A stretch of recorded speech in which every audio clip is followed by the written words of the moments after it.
Hey guys, hello everyone. I am Raji and I am back again with another video. आज हम बात करने वाले इस वीडियो में एक बहुत ही इंपॉर्टेंट टॉपिक के बारे में which is refrigeration system. Refrigeration system BTech first year में आने वाले एक बहुत ही important subject FMEM fundamental of mechanical engineering and mechatronics के यूनिट 2 में आने वाले एक बहुत ही इंपॉर्टेंट टॉपिक है।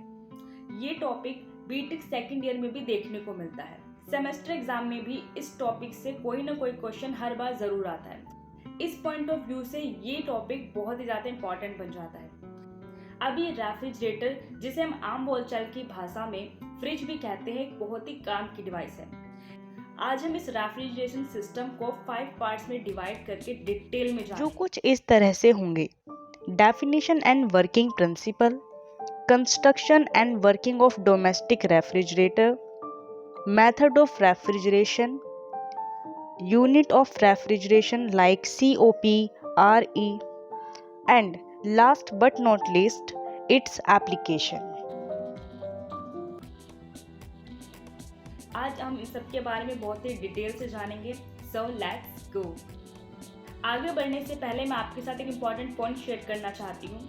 मेरे चैनल पर इस तरीके की और भी वीडियोस आती रहेंगी और साथ ही इन टॉपिक से रिलेटेड सारे नोट्स आपको मेरे टेलीग्राम चैनल पर भी मिल जाएंगे, जिसकी लिंक मैंने डिस्क्रिप्शन बॉक्स में डाल दी है। आप वहां जाकर चेकआउट कर सकते हैं। Now we see its definition.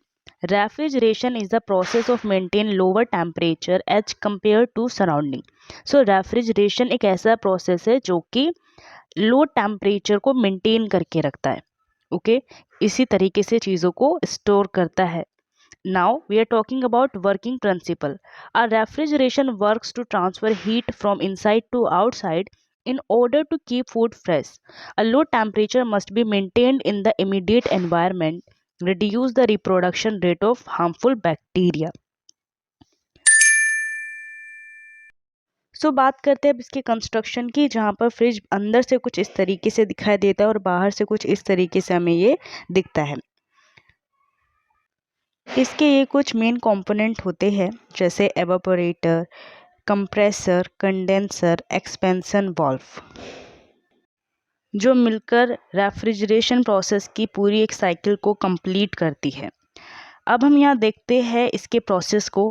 शुरुआत करते हैं हम एवापोरेटर से। फर्स्ट ऑफ ऑल एवापोरेटर में हमारा एक रेफ्रिजरेंट फिलअप होता है। रेफ्रिजरेटर में हमारा क्लोरोफ्लोरोकार्बन नामक रेफ्रिजरेंट फिल होता है। एवापोरेटर इसके कंपार्टमेंट में रखी हुई चीज़ों से हीट को एब्जॉर्ब करता है और एक वेपर रेफ्रिजरेंट में कन्वर्ट हो जाता है।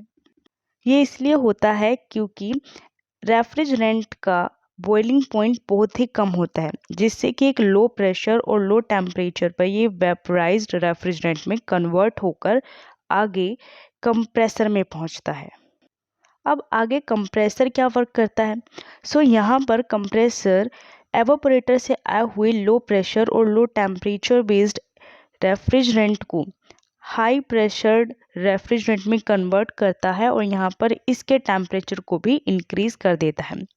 बेसिकली कंप्रेसर प्रेशर डिफरेंस को भी मेंटेन करता है सिस्टम के अंदर और इसके फ्लो को बनाए रखता है।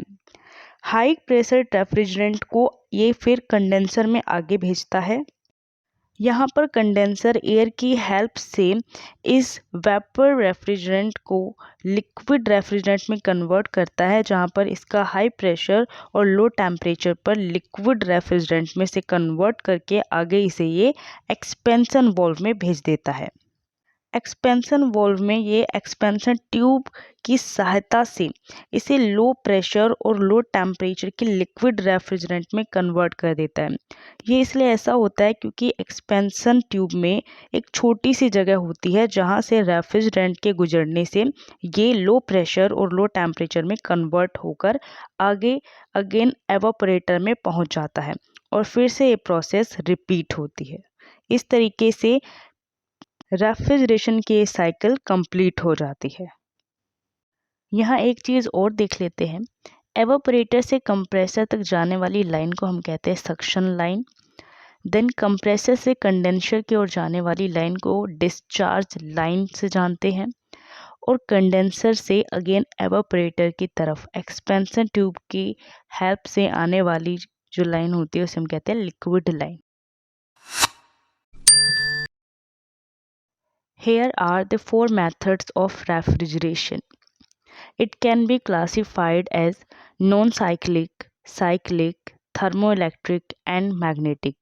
लेकिन हम अपने सिलेबस के अकॉर्डिंग इसमें नॉन साइक्लिक और साइक्लिक मेथड ही पढ़ेंगे। यहाँ पर अब हम बात करते हैं नॉन साइक्लिक रेफ्रिजरेशन प्रोसेस की, जिसमें हमारे पास dry ice refrigeration and solid carbon dioxide refrigeration process आ जाती है। ड्राई आइस रेफ्रिजरेशन एक बहुत ही छोटे स्केल पर किए जाने वाला रेफ्रिजरेशन प्रोसेस है, जैसे लैब्स, वर्कशॉप और small shopkeepers and in portable coolers के लिए हम ड्राई आइस रेफ्रिजरेशन प्रोसेस का यूज़ करते हैं।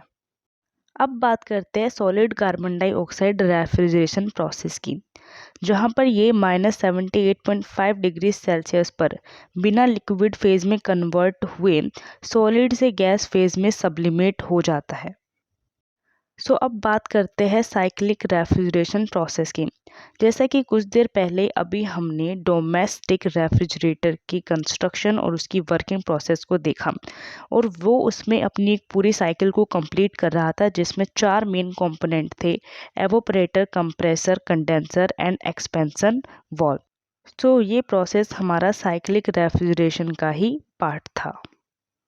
अब हम आगे बढ़ते हैं अपने नेक्स्ट टॉपिक पर, which is units of refrigeration. Coefficient of performance COP device के रेफ्रिजरेटिंग परफॉर्मेंस को डिस्क्राइब करता है, जहां इसका फॉर्मूला है COP equals to refrigeration effect upon work input. अब ये रेफ्रिजरेशन इफेक्ट क्या होता है वो देखते हैं। रेफ्रिजरेशन इफेक्ट एक हीट अमाउंट होता है जो कि लोअर टेम्परेचर को मेंटेन करने के लिए स्टोरेज स्पेस से रिमूव करनी पड़ती है।